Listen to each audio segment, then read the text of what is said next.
الرحمن الرحیم۔ السلام علیکم۔ اگر آپ کے گھر میں بھی یہ عام چیزیں موجود ہیں تو آج کی ویڈیو آخر تک ضرور دیکھیں، کیونکہ ان میں سے ایک ایسا ٹوٹکا ہے جو شاید آپ نے پہلے کبھی نہ سنا ہو۔ آخر میں وہ ٹوٹکا بھی بتاؤں گی۔ گھر میں خوشبو اور صفائی پازیٹیو ماحول پیدا کرنے میں مدد دیتی ہے۔ گھریلو ٹوٹکے ہر خاتون کو ضرور معلوم ہونے چاہیے۔ صرف ایک چیز اور کئی روزمرہ مسائل میں مدد مل سکتی ہے۔ دادی اماں کے پرانے ٹوٹکے جو آج بھی لوگ استعمال کرتے ہیں۔ نیمبو کا پانی جلد کی صفائی کے لیے روایتی طور پر استعمال ہوتا ہے۔ جس گھر میں صبح سویرے جھاڑو لگائی جائے وہاں صفائی اور سکون رہتا ہے۔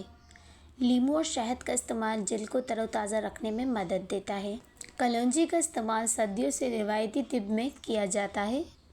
سونے سے پہلے نیم گرم پانی پینا بعض لوگوں کو بہتر ہاضمے میں مدد دے سکتا ہے۔ ہلدی والا دودھ جسمانی درد میں آرام کے لیے گھریلو نسخہ سمجھا جاتا ہے۔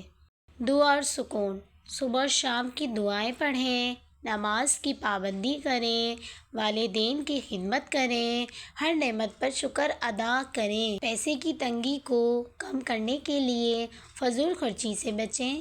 ہر مہینے تھوڑی رقم ضرور بچائیں۔ رزق میں برکت کے لیے سچ بولیں اور امانت داری اختیار کریں۔ صدقہ اور خیرات کی عادت بھی ڈالیں۔ بالوں کی نشو و نما کے لیے ناریل یا سرسوں کے تیل سے ہفتے میں 2 بار مالش کریں۔ انڈا، دودھ اور دالیں غذا میں شامل کریں۔ چہرے کے داغ دھبوں کے لیے نیم کے پتوں کا پانی چہرہ دھونے کے لیے استعمال کریں۔ ایلو ویرا رات کو لگائیں۔ لیموں حساس جلد پر براہ راست نہ لگائیں۔